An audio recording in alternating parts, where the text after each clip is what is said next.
Buenos días para todos, mi nombre es Juan Camilo Cárdenas y como es costumbre los días martes vamos a hacer la charla semanal de columna. El día de hoy vamos a hablar de complicaciones en cirugía oncológica de columna.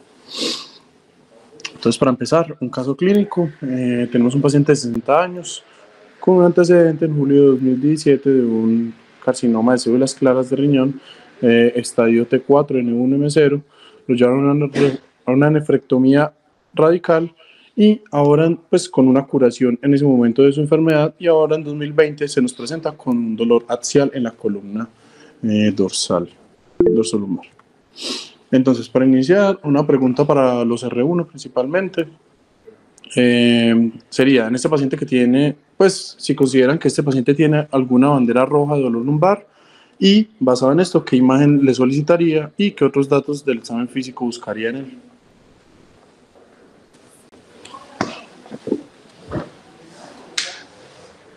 Buenos días a todos. Bueno, en este paciente yo considero que sí tiene banderas rojas, empezando con el antecedente de cáncer que el paciente tiene. Y bueno, la edad también me parecería importante, ahí en el límite de los 60 años. Teniendo en cuenta eso, yo iniciaría el estudio con una tomografía siempre de la columna total, pues, el dolor de la zona del dolor, columna dorsal. ¿Alguien tiene alguna otra opinión? Y también para una vez responder lo de la parte del examen físico. Buenos días. Bueno, con respecto al examen físico, principalmente, digamos, ahondaría en la parte de buscar déficit motor o sensitivo o de esfínteres, que sería muy importante para enfocar si sospechamos pues una metástasis espinal, sería lo más importante. En caso de que los encontrara, pediría resonancia magnética, que es el estudio de elección, para ver justamente si hay compresión medular. Sería como lo que más definiría el caso de la urgencia, por así decirlo.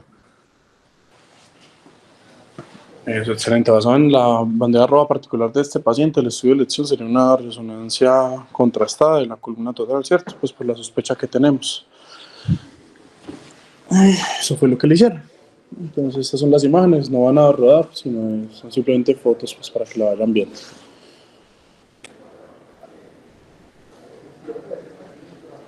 El nivel es T12. ¿Cómo?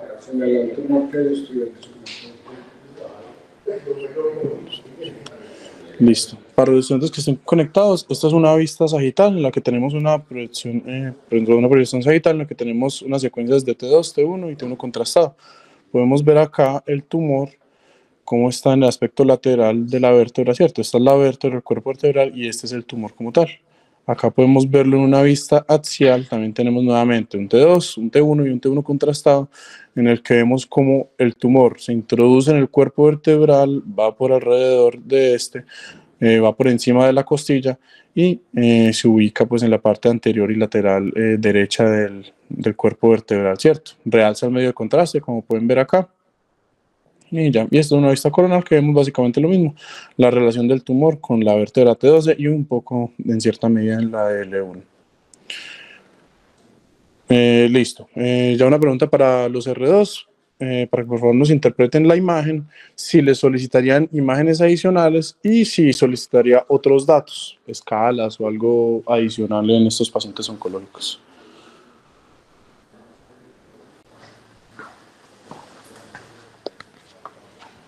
Bueno, entonces en la imagen pues se ve una masa que tiene un componente dentro del cuerpo vertebral y como dijo Juan Camilo pues también tiene un componente que impresiona como paravertebral. En la secuencia de T2 no se ve que esté invadiendo el canal, sino que digamos que la mayor parte de la masa está por fuera del cuerpo vertebral. Entonces uno haciendo la correlación pues esperaría que muy probablemente este paciente no tenga un déficit neurológico asociado. Imágenes adicionales que le solicitaría, una tomografía como para ver el componente lítico que tiene el compromiso del cuerpo vertebral, y solicitaría otros datos, sí.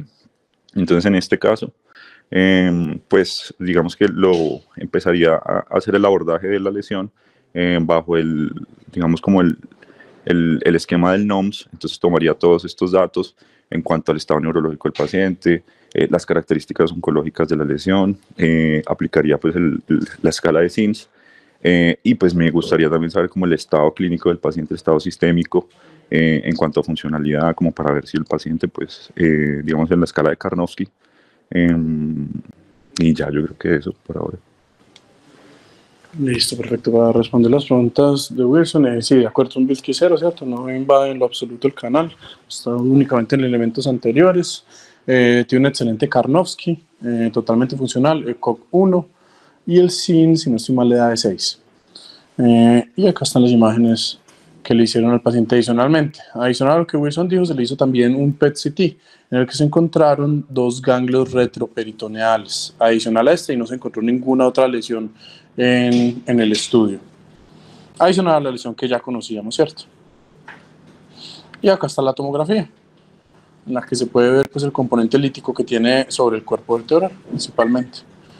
Listo. Ahora esta pregunta para un R3. ¿Cuál le parece que son los aspectos claves en este caso para la toma de decisiones? De las cosas que hemos dicho, ya sea las imágenes, el origen del tumor, pues lo que consideren pues relevante.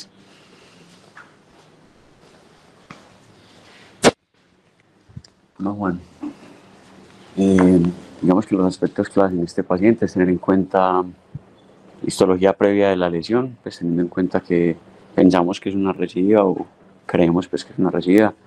Los tumores de células renales, de células claras renales son radioresistentes, por lo que digamos ofrecer solamente radioterapia en este caso probablemente no va a ser la mejor opción para el paciente.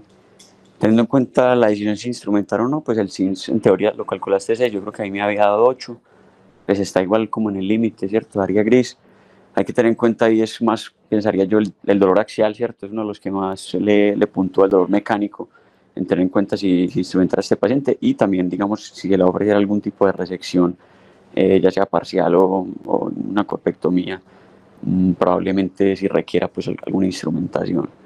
Y digamos que la parte ya neurológica, pues ya lo había mencionado, el Bilski 0, digamos que no hay necesidad pues, de descomprimir elementos neurales, sería más una cirugía con intención oncológica, necesidad de una resección pues intralesional o parcial. Listo, perfecto, excelente. Esos serían como los aspectos a tener en cuenta en este caso. Y para resumir, en este paciente, como se había comentado, es una enfermedad que está controlada, un ECOG de 1, un Karnofsky por encima de 70, un paciente funcional. El SOR nos da una sobrevida más del 35% a un año, Bilski 0, el SINS da de 6. Y para aclarar también lo que decía Santiago, pues es importante que es un carcinoma renal de células claras, que es radioresistente y que es un paciente que se presenta con oligometástasis. Y ya finalmente, para que nos apoyen los R4 y R5, las opciones de tratamiento. Entre estas 4 opciones, ¿por cuál se inclinarían principalmente? Continuar con el manejo Camilo, sistémico. una pregunta. Una preguntita ahí rápidamente, que sería como lo último interesante de la discusión. En cuanto a la perspectiva oncológica, para uno de los, puede ser de los R4 o R3, ¿qué quiere decir que el paciente tiene una enfermedad oligometastásica y por qué es importante todo el abordaje, digamos, diagnóstico específicamente en este caso? Que pone el retro R4, que cuál es la importancia de que sea una enfermedad oligometastásica, pues en considerar con este paciente.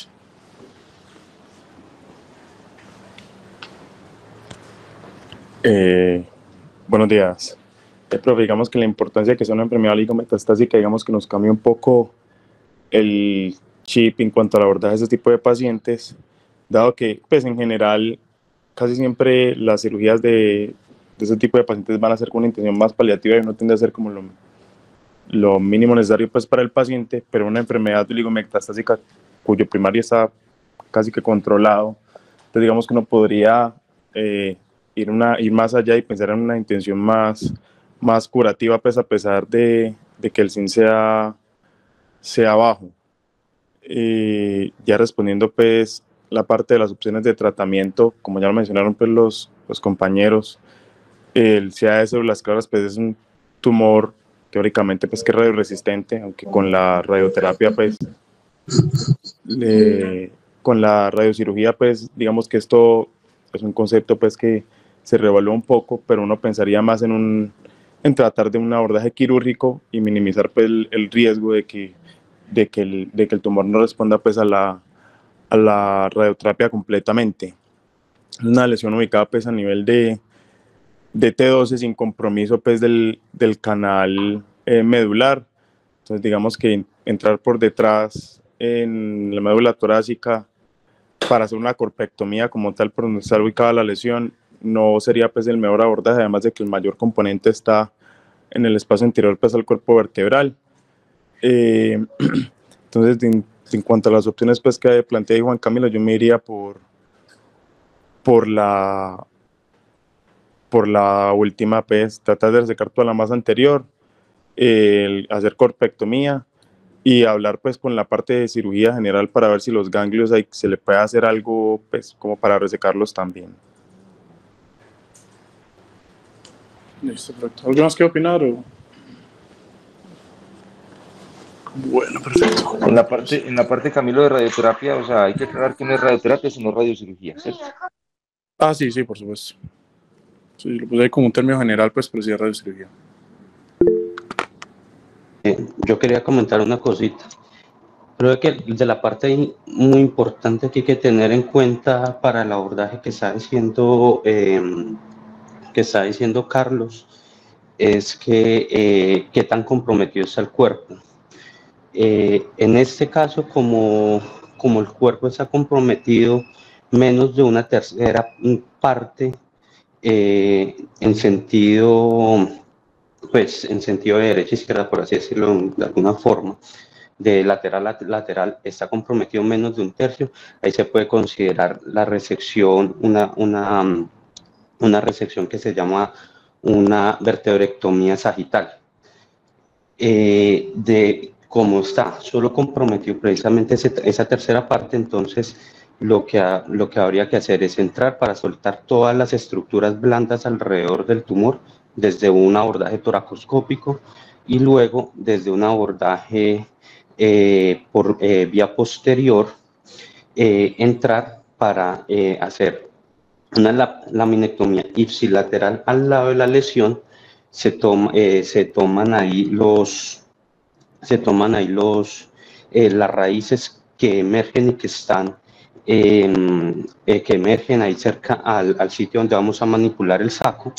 Se corre ese saco y se toma y con un cincel y bajo la visión toracoscópica que ya se había tenido por el ingreso pues anterior, se mira el avance del cincel para poder hacer la parte de la corpectomía, con esa finalidad de sacar hacer una vertebrectomía sagital que es lo que denominan. Bueno, y por la parte toracoscópica haber ya hecho control de las segmentarias.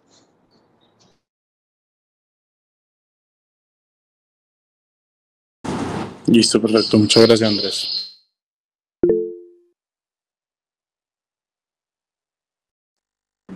Sí, Jorge.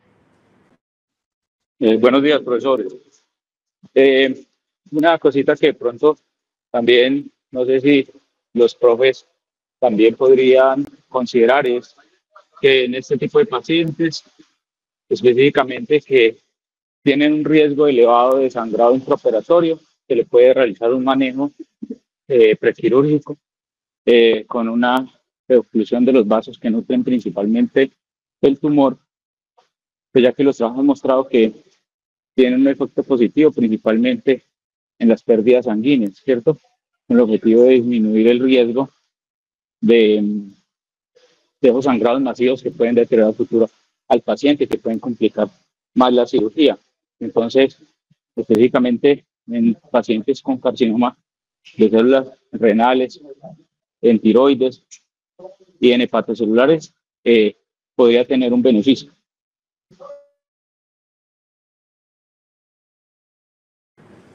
Esto es excelente, muchas gracias.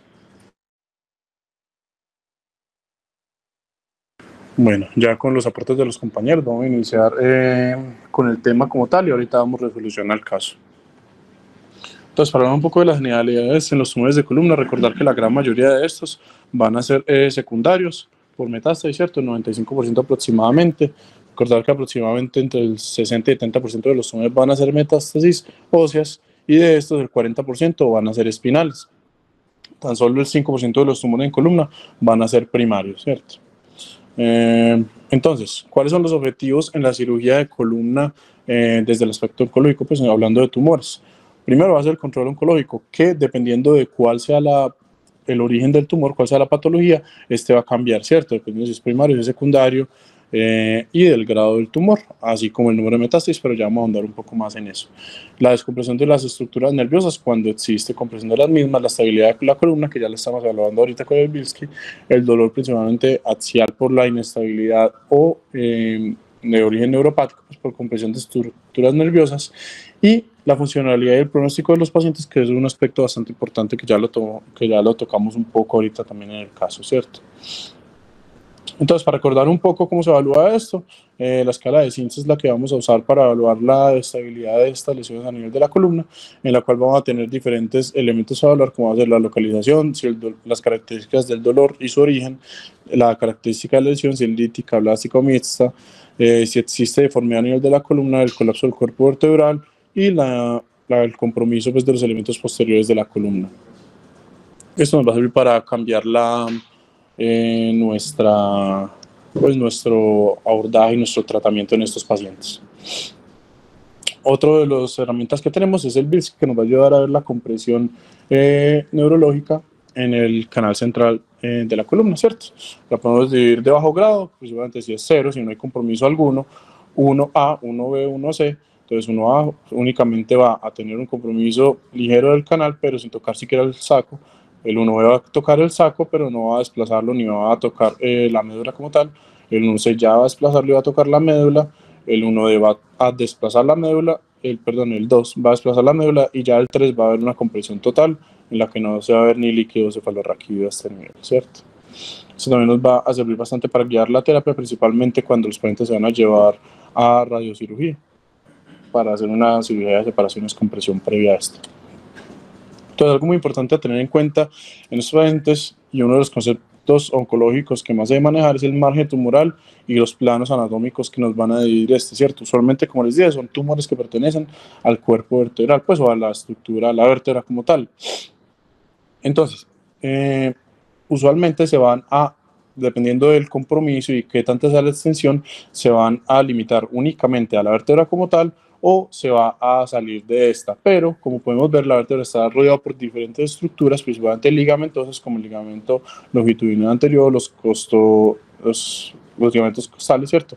El ligamento longitudinal posterior, el ligamento amarillo, los ligamentos supraespinosos, interespinosos, que nos va a permitir hacer unas barreras naturales para evitar el desplazamiento y la propagación de este tumor. Entonces, a partir de esto van a hacer el concepto que se conoce como la cirugía en resección, pues de resección en bloque, ¿cierto? Al nosotros limitarnos adentro de estos planos anatómicos que nos van a separar y que nos van a tener contenido del tumor, podemos asegurar que vamos a sacar la totalidad del tumor sin aumentar el riesgo de esparcir las células tumorales al tejido. Entonces es un concepto bastante importante para tener en cuenta. Entonces, las clasificaciones que existen principalmente para los tumores primarios, la que más se maneja hoy en día es la clasificación de Denikin, que vamos a tener para los tumores benignos un grado 1, 2 y 3, dependiendo de si existe compromiso únicamente de la cápsula tumoral, de la cápsula y el tejido circundante, o si ya se va a esparcir más allá si va a haber una remodelación del cuerpo como tal o de la estructura vertebral, sin que este se salga. Y ya vamos a tener los dos, que van a ser 2AB, los 1A, 1B y 2A y 2B, que ya van a ser compromiso intra y extra compartimental, hablando como tal de la estructura vertebral, y nos van a separar el A del B por el grado de malignidad. Estos son de bajo grado y estos son de alto grado, y así mismo con el tipo 2, ¿cierto? Y vamos a tener un tercer grado o tercer tipo, que va a ser los que ya tienen metástasis. Ahí no importa cómo sea el compromiso el compromiso como tal a nivel de la vértebra, sino con que únicamente tenga una metástasis, ya automáticamente va a ser grado 3.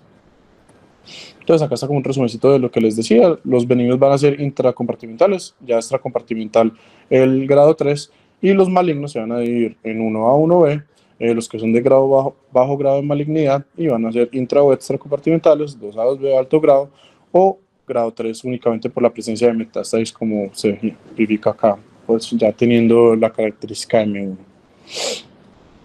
Esta clasificación además nos va a ayudar a guiar la resección o el manejo de estos pacientes. ¿Por qué? Usualmente los que tenemos benignos totalmente, usualmente no necesitan una cirugía, una resección desde la parte oncológica como tal, únicamente en casos de que sea una inestabilidad o una compresión neurológica, ¿cierto? Cuando tenemos un grado 2 benigno, podemos hacer una resección intralesional con ayudantes locales. Cuando tenemos el grado 3 benigno, lo indicado va a ser una resección marginal en bloque. Y cuando ya tenemos a partir de lo indicado va a ser las resecciones en bloque anchas, ya vamos a ver un poco más de qué significa esto, con los ayudantes que nos van a ayudar, ¿cierto? Y ya a nivel 3A y 3B, pues que ya van a ser con metástasis, en estos casos sí son manejos totalmente paliativos. Entonces, para hablar un poco de las resecciones, ahorita les comenté precisamente dos tipos de resecciones, intralesional o resección en bloque. ¿Cuál es la diferencia entre estas dos y por qué se prefiere una o la otra? Como les había comentado, la resección intralesional solo se podría realizar en tumores de muy bajo grado, ¿cierto? Totalmente benignos, grado 2, mientras que ya a partir de este se recomienda la resección en bloque.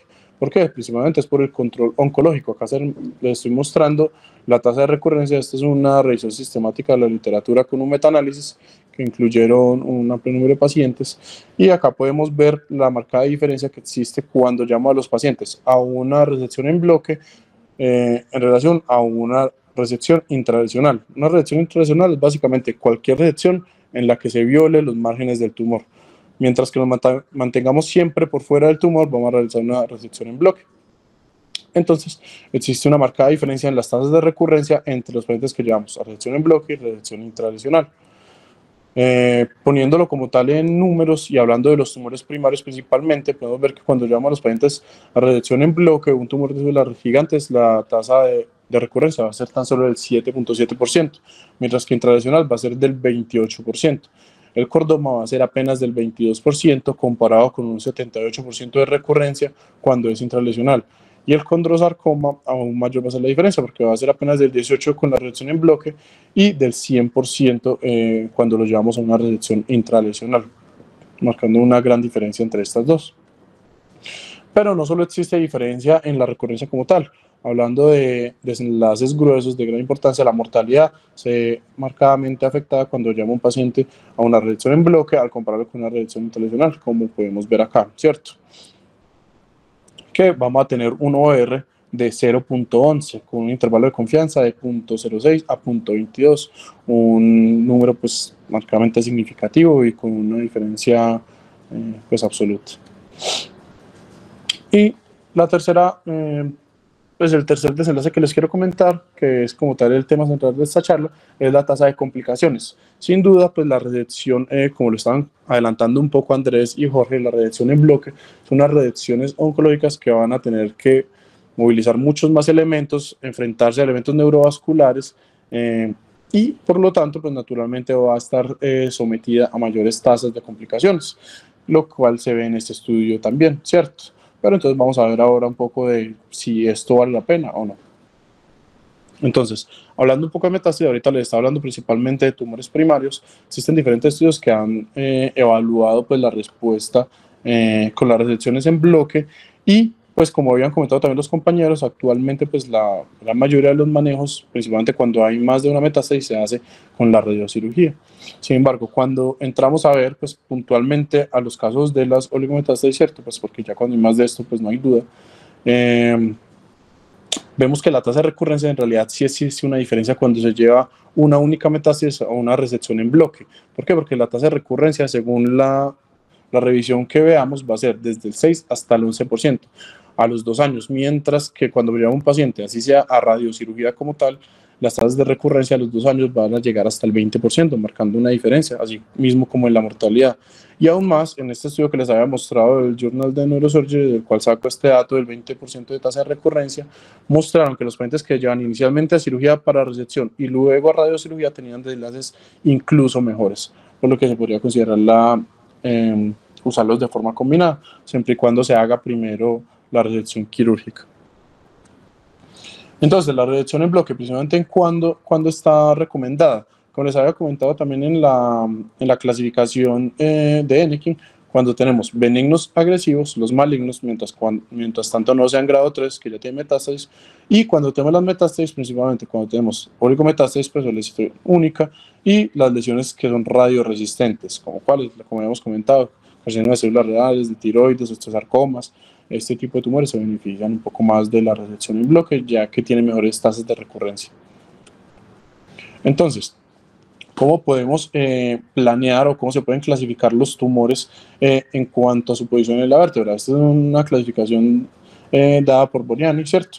En la cual van a dividir la vértebra en su totalidad en 12 segmentos y lo van a dividir en 5 planos según la profundidad A, B, C, D o E, dependiendo de dónde estén ubicados. Entonces eso nos va a permitir para ubicar los tumores principalmente y para planear la resección. ¿Por qué? Porque si tenemos un tumor, digamos, en los sectores 7, 8, 9 y 10, para hacer una resección en bloque tendríamos sí o sí que irnos un sector más allá, asegurando que no exista tumor alguno en ese sector, así logrando como tal una resección en bloque de la lesión, ¿cierto? Listo. Y hablando un poco de cuáles son las estrategias que tenemos según las zonas en las que se encuentran los tumores, como lo que hablaba Andrés ahora, es que tenemos 3 tipos de resecciones principalmente. La vertebrectomía, que van a ser para los tumores que están principalmente en las zonas de la 4 a la 8 o de la 5 a la 9, recordemos acá donde están ¿cierto? De la 4 a la 8 o de la 5 a la 9 para los elementos anteriores. En vamos a hacer un abordaje combinado, tanto anterior como posterior. La otra que existe es para las resecciones sagitales, cuando tenemos un tumor que está ubicado más en la parte lateral, incluyendo el cuerpo de la vértebra, entonces vamos a llevarlo también a un abordaje combinado anterior y posterior, anterior como ha dicho Andrés, para liberar inicialmente las estructuras blandas del cuerpo vertebral y para hacer el control vascular principalmente. Y luego desde el abordaje posterior se termina de hacer la resección y la corpectomía a este nivel. Y cuando tenemos un tumor que encuentra los elementos posteriores, principalmente del sector 3, hasta el 10 podemos hacer un abordaje únicamente posterior en el cual hagamos la resección en bloque, recordando siempre irnos un sector más allá, o sea, ahí sería desde la base de los pedículos, ¿cierto? Acá hay un ejemplo, es un poco parecido al del caso clínico, solamente que está un poco más pues invadida pues esta vértebra, ¿cierto? Pero vemos que tiene una invasión y un compromiso desde el sector 5 hasta el sector 12, entonces hasta el sector 11 prácticamente. Entonces, para hacer una resección en bloque, acá están estas líneas delimitadas en el sector 4 y en el sector 12 que nos van a ayudar a hacer la resección en bloque. Acá lo que se puede hacer es hacer una resección intralesional, pues no sería intralesional porque no hay lesión, ¿cierto?, de estos otros sectores para quitar esta porción de la vértebra y ya luego se hace la resección en bloque completamente, pues ya como tal del tumor. Entonces, ya entrando un poco más en materia también en la parte de las complicaciones, esta es una revisión de uno de los centros con mayor experiencia en el mundo, que es el Instituto Rizzoli en Italia, en Bolonia, y ellos hicieron una revisión de los pacientes que llevaron desde 1990 hasta el año 2015. En totalidad se llevaron 220 pacientes a resección en bloque. Puntualmente tienen 165 pacientes de tumores primarios, benignos agresivos eran 43, malignos eran 122 y 55 tumores secundarios, los principales eran el carcinoma de células renales. En cuanto al abordaje, en 144 pacientes los llevaron a un abordaje combinado, mientras que apenas en 81 a una única vía. Y la distribución, la gran mayoría eran lumbar, seguido de dorsal y en menor medida los tumores en el nivel cervical. Entonces, para hablar ya como tal de las complicaciones, ellos encontraron 153 complicaciones en 100 pacientes, correspondiendo como tal a un 45% de tasa de complicaciones. El 30% de estos tenía una complicación, mientras que el 16.5% tenía 2 o más complicaciones. Mayores, clasificadas por la escala de McDonald, eran 105 en 71 pacientes y eran 48 las menores en 36 pacientes. Ahora, para hablar un poquito más de las complicaciones como tal, las complicaciones mayores, pues en general todas se dividieron en 7 grupos. Si eran de origen vascular o de sangrado, falla del material, de estructuras adyacentes, la lesión de la dura y el daño neurológico, las infecciones y como tal las afectaciones de la herida, las afectaciones sistémicas y los estados de hipercoagulabilidad, contando principalmente la trombosis venosa profunda, el TEP y la coagulación intravascular diseminada. Entonces, la gran mayoría de las complicaciones que se presentaron fue de origen neurológico o por lesión de la dura, con fístula líquido raquídeo, seguido de las complicaciones vasculares y el sangrado y después las sistémicas, principalmente cardíacas y renales. Viendo como tal las más graves y las principales, tuvieron una lesión intraoperatoria de la vena cava que llevó a la muerte al paciente y tuvieron 3 disecciones de aorta tardías, esto principalmente en pacientes que se llevaban inicialmente a radioterapia y después se llevaban a cirugía.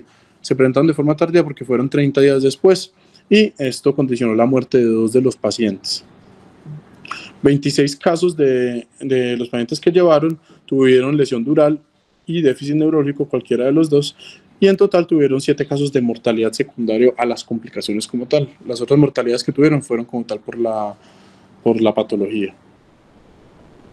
Entonces, cuando vemos cuál es la distribución, tenemos que la mayoría de las complicaciones se presentan de forma temprana, o sea, en los primeros 30 días, seguido por intraquirúrgicas y de forma tardía fueron las que en menor medida se presentaron. Mientras que cuando vemos las complicaciones menores, están clasificadas de la misma forma que los mismos 7 grupos, y acá la principal complicación fue la falla de la instrumentación, seguido de la lesión neurológica y de la apertura y lesión de la dura madre, con fístula del líquido cefalorraquídeo.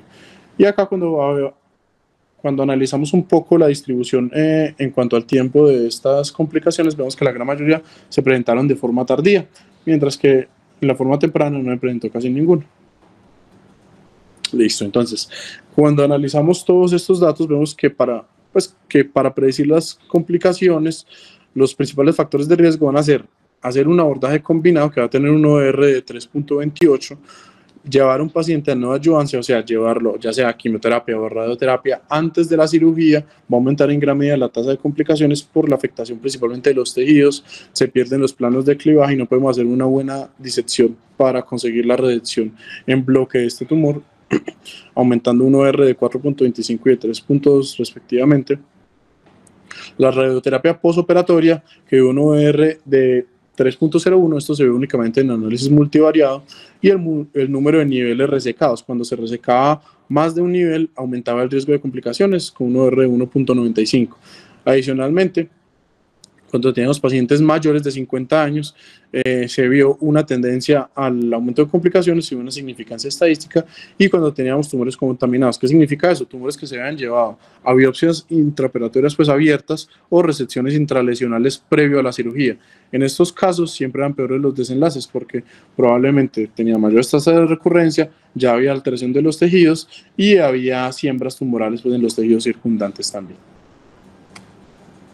En cuanto a las fallas de la instrumentación, usualmente pues para esto se usa un abordaje combinado, ¿cierto? Con un implante anterior, que usualmente se usa un injerto pues, o un sustituto óseo, cualquiera de los dos para asegurar la artrodesis, y la fijación transpedicular. ¿Cuál es el problema de estos casos? Que la mayoría de estos pacientes se van a llevar ya sea a quimio o a radioterapia, lo cual va a influir y va a dificultar la artrodesis a estos niveles, por lo que se aumenta un poco la tasa de fallas. En este estudio como tal encontraron de un 14%, pero de estos eran 4% apenas el significativo. ¿Qué significa eso? Que fue el 4% apenas que tocó volverlos a operar por la falla en la instrumentación como tal. Entonces, los autores proponen estos principales factores o recomendaciones para estos pacientes, que son principalmente, va a tener un aumento en en la tasa de complicaciones cuando hagamos una manipulación de las estructuras importantes posterior o a una cirugía previa o a una radioterapia por la afectación de los tejidos. También un aspecto importante va a ser el inadecuado control de la hemostasia de forma intraoperatoria. Ellos se dieron cuenta que las pérdidas sanguíneas son bastante significativas, por lo que si no se realiza una adecuada hemostasia, vamos a tener complicaciones significativas en el posoperatorio, principalmente de origen cardiovascular. El abordaje combinado va a ser sin duda una de las mayores tasas de complicaciones, sin embargo, pues como vimos en unos de estos tumores va a ser absolutamente necesario. Y cuando llevamos a los pacientes a una instrumentación corta o nos falta soporte anterior, también aumenta las tasas de falla de la instrumentación, así como la radioterapia postoperatoria, que nos puede aumentar un poco las tasas de falla o de complicaciones precisamente asociadas a la herida. Bueno, este es otro estudio que es básicamente la actualización del que les había mostrado previamente. El previo había salido en 2016, este salió en 2022, es también del Instituto Risoli, vean que ya no tienen 220, sino 298. Acá pues lo voy a pasar un poco más rápido. Lo que encontraron principalmente Para las complicaciones intraoperatorias era la lesión de la dura, las lesiones vasculares y las lesiones de las vísceras, ya sean pues, huecos pues, del contenido abdominal, ¿cierto? Las complicaciones postoperatorias, la principal fue la presencia de un hematoma y de sangrado, y las complicaciones tardías, lo principal fue la falla en la instrumentación, que es muy parecido a lo que les había mostrado previamente. Pero acá, que es lo importante y un poco diferente que hicieron en este estudio, y es evaluar la sobrevida y cuáles son los factores, no solamente la recurrencia, sino cuáles son los factores que afectan la sobrevida en estos pacientes. Como les había comentado ahorita, la presencia de metástasis va a aumentar pues, la tasa de mortalidad y va a afectar pues, la sobrevida en gran medida, así como si los pacientes habían sido llevados a tratamiento previo, una cirugía previa no mostró también diferencia, pero lo que sí nos mostró diferencia fue la recaída. Entonces, ¿cuáles son los dos principales, como digamos, factores que tenemos que tener en cuenta en estos pacientes? Como les comenté, el principal beneficio de estos, pues, de llevar a los pacientes a una resección en bloque va a ser la disminución en la recaída y el aumento en la supervivencia, ¿cierto? Pero también vamos a tener una tasa de complicaciones más aumentada, sin duda alguna, como ya han visto en estos dos estudios. Pero, ¿qué pasa si comparamos como tal la sobrevida en los pacientes que tienen complicaciones y no tienen complicaciones? Vemos que en realidad no existe diferencia en la sobrevida, por más que hayan tenido una complicación o no, no se van a morir más estos pacientes. Pero si los pacientes tienen una recaída tumoral, esto sí va a afectar en una gran medida y va a ser estadísticamente significativo para afectar la sobrevida de estos pacientes. Por lo que probablemente es más importante el control oncológico y evitar la recaída tumoral que como tal evitar o no una posible complicación, que no siempre va a ser una complicación grande. Como les comenté, tuvieron pues cierto número pues, de complicaciones grandes, mayores, pero no fueron tantas. Y este es otro estudio mucho más reciente del 2023, que fue una revisión sistemática de la literatura, incluyó 36 estudios y 961 pacientes, hecho por la Spine. Acá, ¿qué encontraron? Que la complicación más común fue el déficit neurológico. Dependiendo del estudio, variaba desde el 8% hasta el 50%. Ya como tal, el promedio de esto fue un 12% de lesiones neurológicas. La principal fue la radicular, seguida de la medular, y luego el síndrome de Horner. ¿Qué se dieron cuenta? Pues que uno de los aspectos muy importantes es que usualmente nos va a tocar sacrificar las raíces, principalmente la columna dorsal. ¿Por qué? Porque tenemos muy poco espacio en el canal y acá tenemos una médula que sí nos va, pues que hacer un daño en la médula va a ser mucho más significativo, ¿cierto? Entonces, saber que muchas veces vamos a tener que planear y de forma prequirúrgica vamos a saber que se va a hacer una lesión neurológica y esto se tiene que discutir muy bien con el paciente. Porque en otros lugares, como digamos en la columna lumbar, sí no vamos a poder sacrificar de igual medida las raíces, ¿cierto? Entonces vamos a tener que discutir muy bien los pacientes porque hay casos en los que no se va a poder hacer la preservación de la estructura nerviosa y hacer una resección en bloque. Entonces toca hablar con ellos para ver si prefieren en ciertos casos la lesión neurológica o hacer una violación de la resección en bloque como tal y hacer cierta parte de una resección intratumoral para preservar las raíces nerviosas. Y se recomienda también el uso de neuromonitoreo en estos pacientes. La falla del instrumental es la segunda complicación más común, del 12.1%, y es la principal causa de cirugía de revisión. Aproximadamente el 50% de pacientes que llevan a cirugía de revisión fue por falla en el instrumental.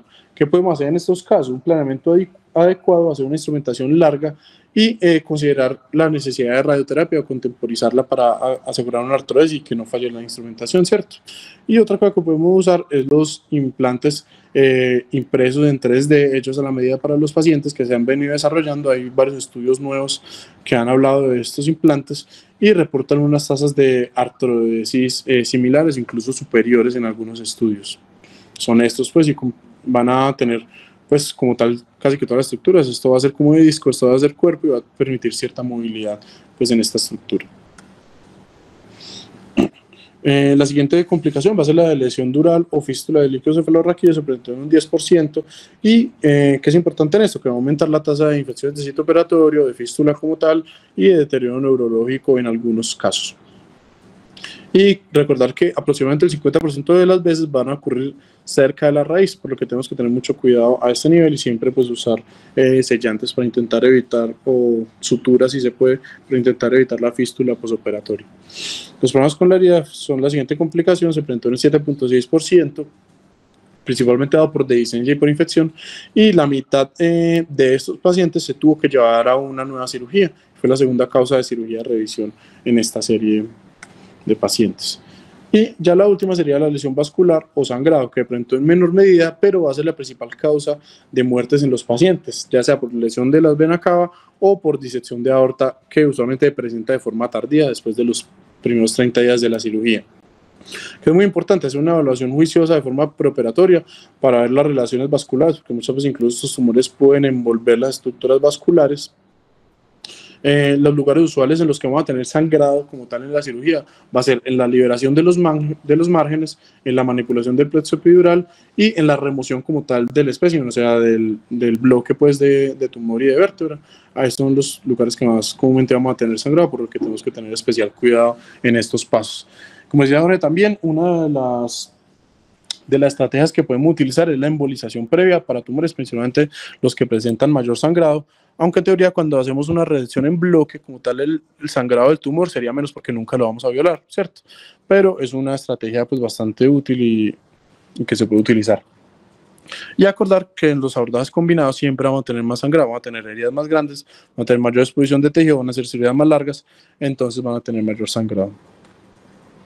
Listo, ahora para llevar a la resolución del caso, en este paciente como tal, se decidió realizar una embolización prequirúrgica, posteriormente se hizo una vía anterior con una liberación toracoscópica, como había dicho Andrés, se hizo la ligadura del vaso segmentario, se hizo la disección vascular, se separó de la aorta y se obtuvo pues, el borde tumoral anterior y se puso un parche de pleura. Luego se hizo la vía posterior para hacer la resección sagital de la vértebra de T12 en bloque y se hizo la fijación, 2 niveles arriba y 2 niveles abajo. Y ya luego, como habían comentado también, se llevó una resección laparoscópica de los 2 nódulos peritoneales, retroperitoneales que tenía este paciente.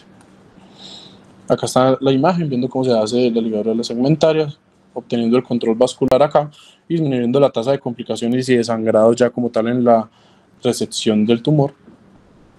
Y acá está la vista lateral en la que se llevó a la instrumentación larga con una barra pues, transversa.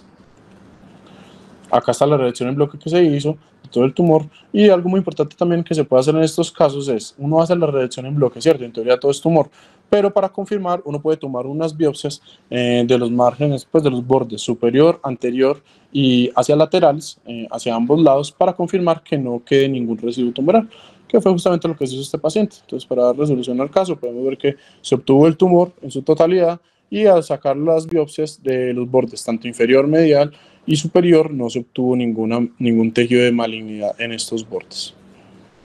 Y el paciente evolucionó de forma satisfactoria, 2 años después estaba libre de enfermedad y sin déficit.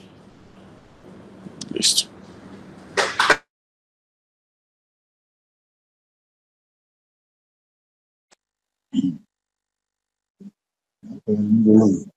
Me parece interesantísimo, Juan Camilo, pero creo que se nos olvidó hablar de la principal complicación, a mi modo de ver. Y yo creo que la principal complicación es la mala selección del paciente. A veces nos dejamos llevar por el concepto del oncólogo. Recordemos que el oncólogo es un médico que por su misma profesión niega la muerte. Entonces, a veces nos dejamos llevar por el entusiasmo del oncólogo y nos fijamos más en las tablas, en todas esas que presentaste, pero no miramos a cabalidad del paciente y qué expectativa tiene. Entonces, a veces se hace una cirugía muy grande y si uno en el posoperatorio se da cuenta, uy, ¿cómo operamos a este paciente tan flaquito, tan acabadito, sin soporte familiar? Y ahí es cuando se presentan las verdaderas complicaciones. Entonces, a veces es mejor que el paciente siga con el tumor y nosotros no estar tan pendientes de que si le vamos a curar, le vamos a dar una sobrevida un poco más larga o evitarle la recidiva. Pero me parece que esto es interesantísimo y ha avanzado mucho y yo creo que la cirugía oncológica es, para ustedes los jóvenes, va a ser, yo creo que la primera, después de la cirugía por enfermedad degenerativa, va a ser la cirugía más común que hagan. pero como digo, la parte elemental es la evaluación del paciente en su fase inicial. No tengo más comentarios, muchas gracias. Buenos días, Camilo. No mostraste los controles imagenológicos postoperatorios. De pronto no los tenés ahí en tu computador para que los mostres.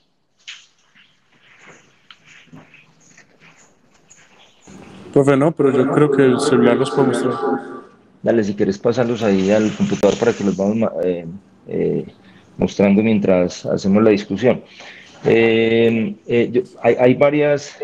otros cirujanos de columna que no son del servicio. Si quieren participar de la discusión, bienvenidos. Y yo quisiera empezar con una pregunta: ¿con qué frecuencia consideran las resecciones en bloque en metástasis espinales, considerando lo que ya comentó el profesor Ignacio?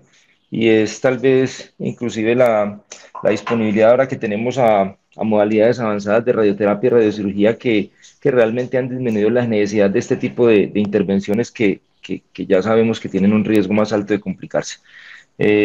O si alguno de los residentes quiere participar, cualquiera.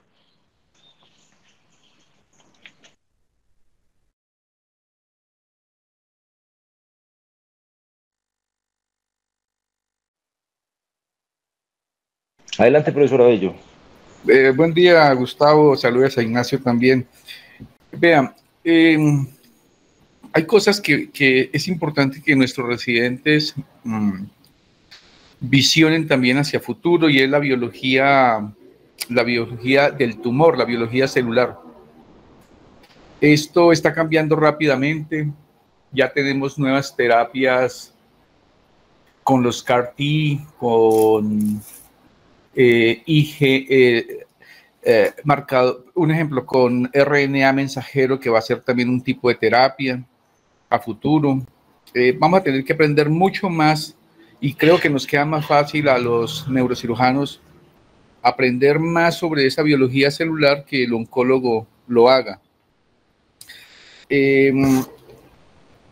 Nosotros, por ejemplo, aquí en Pereira tenemos la costumbre de que esos tumores metastásicos, en la gran mayoría les hacemos arteriografía y los estamos embolizando.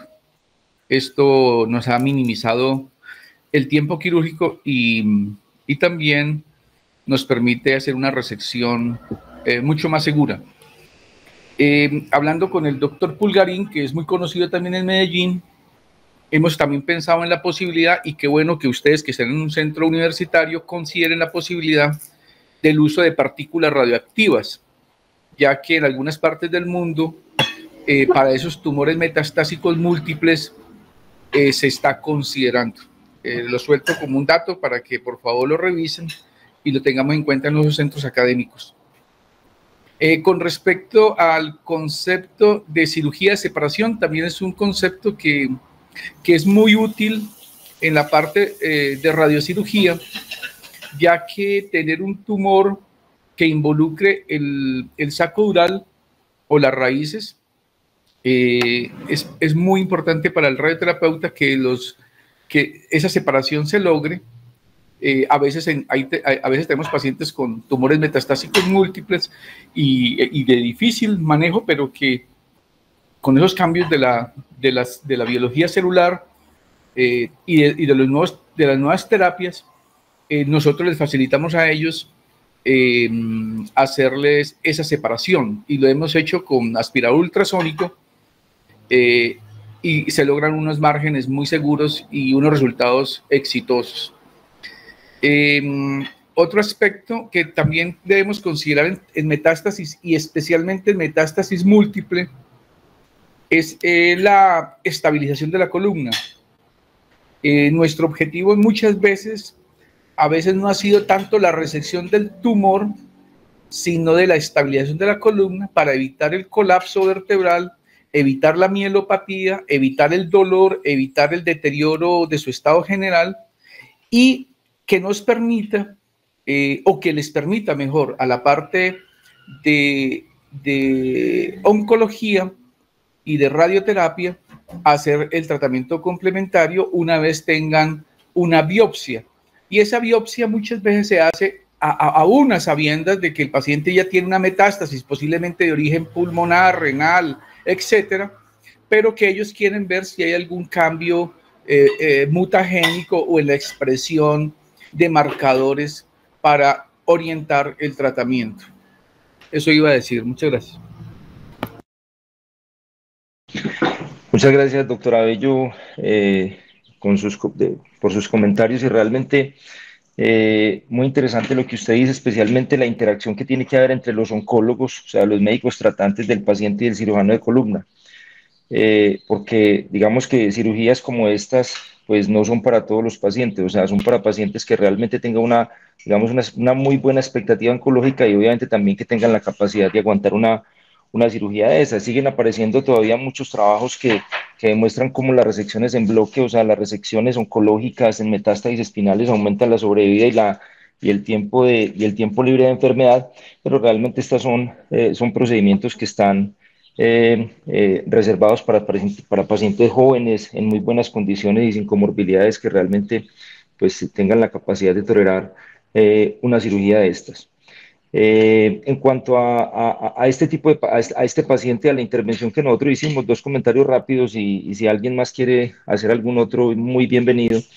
Queríamos, digamos, como demostrar muy bien en la revisión cómo las complicaciones vasculares son son la principal causa de muerte en los pacientes con reacciones en bloque en las metástasis toracolumbares.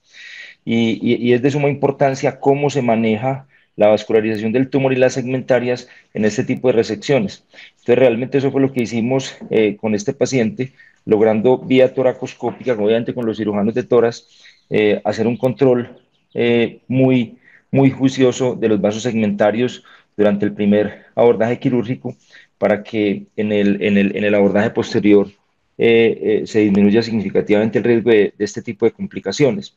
En cuanto a los dobles abordajes, pues Camilo mostró cómo los dobles abordajes tienen más riesgo de complicarse, pero realmente yo pienso que en muchos casos el doble abordaje es el que le da la seguridad al cirujano en dos aspectos. Primero, en la definición del margen tumoral, y este caso es también un ejemplo de cómo el parche de pleura, especialmente, por ejemplo, en cordomas de la columna torácica, que es un tumor, digamos, con un margen muy difícil de definir, o en tumores de alto grado, el parche de pleura es una barrera anatómica que permite que favorece la limpieza, la resección del tumor.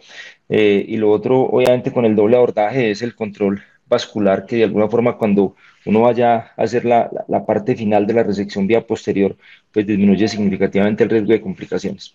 No tengo más comentarios. No sé si alguien más quiere comentar algún otro aspecto de este tema, que es bien interesante.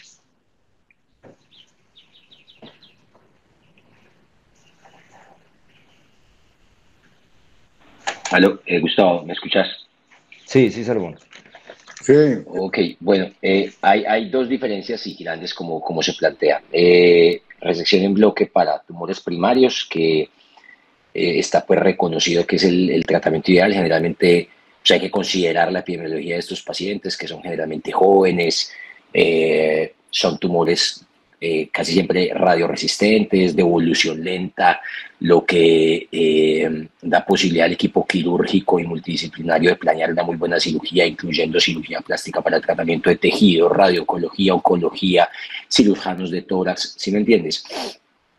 Y cuando hay una lesión oligometastásica, ¿cierto? Pues generalmente tumores que puedan ser radioresistentes, donde estaría indicada la resección en bloque, ¿cierto? Considerando pues que sea hepatocelular, renal, colon, tiroides, células pequeñas, en fin.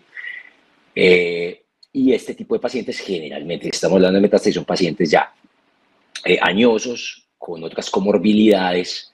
Entonces ahí es donde se integra lo que decía Nacho al principio de la intervención y la discusión, ¿cierto? Que son pacientes más aporreados, que no tienen una buena tolerancia, o la carga sistémica de enfermedad es importante, ¿cierto? Entonces sí hay que tener en cuenta esos dos.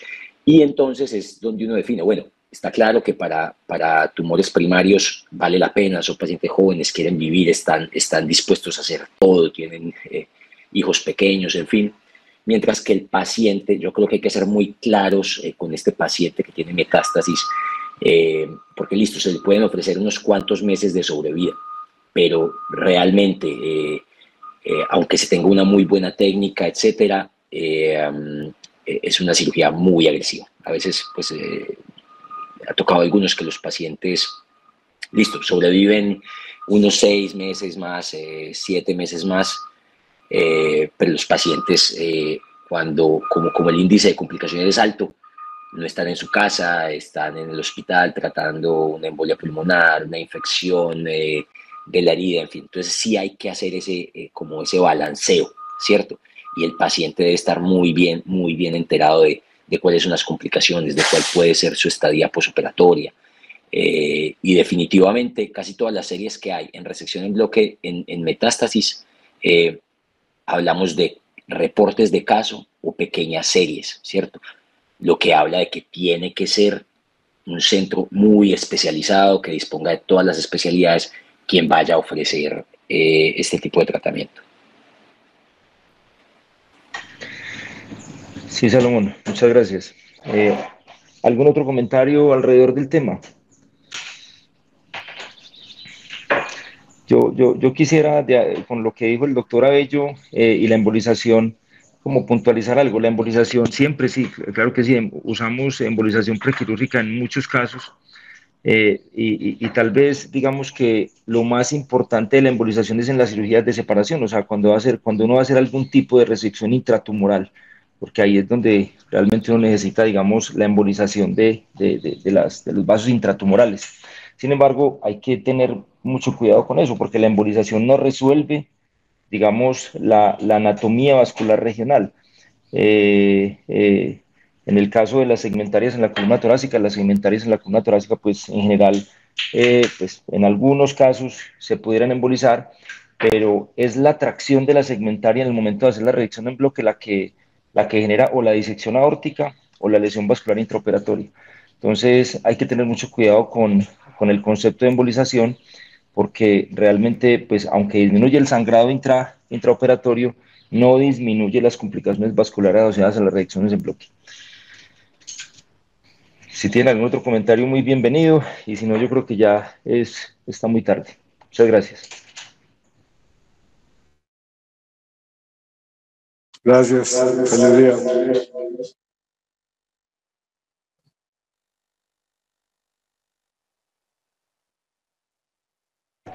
Bueno, muchas gracias.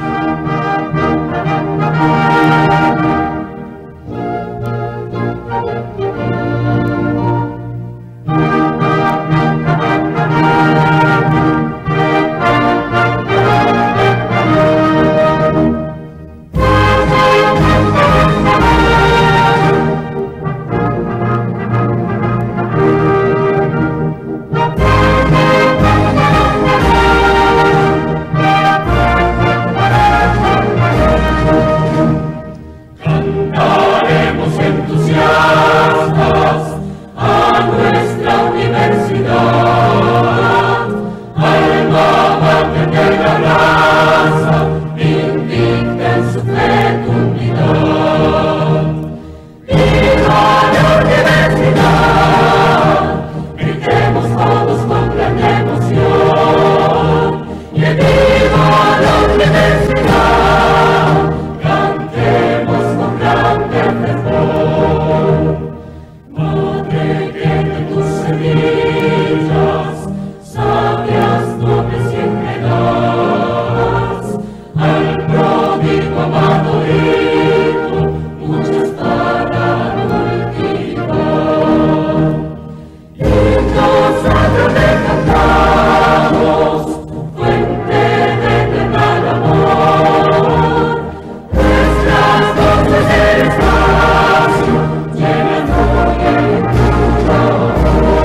universidad.